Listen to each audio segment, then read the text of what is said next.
It's springtime and I have a new macro lens to test. Sigma 105mm macro f2.8 lens. We decided to go to beautiful Kew Gardens. Like all art series lenses, Sigma 105mm is super sharp.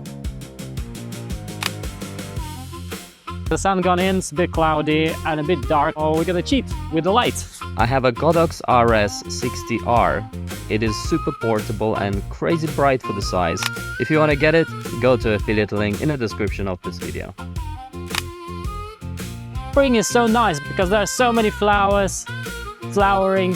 I also brought a tripod because I wanted to try out slow shutter speed for macro. What? Doesn't really help because the flower is actually moving.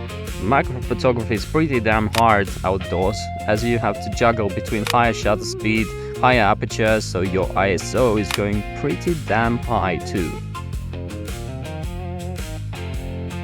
I haven't taken a single nice picture yet, and it's been probably an hour already. Where did it go there? Ah!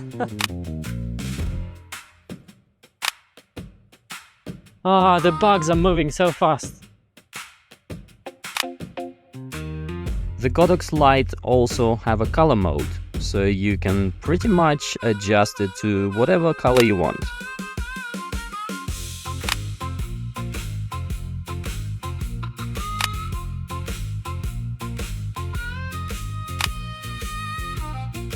Ah, the battery is dying. With macro, even at f3.5 you get super shallow depth of field, and the closer you get to the subject, the more bokeh you get. And you know how much I love good old bokeh. With a Sigma macro lens you can get so close to the tiny details, and bugs in this case. It started to rain, so we had to wrap up.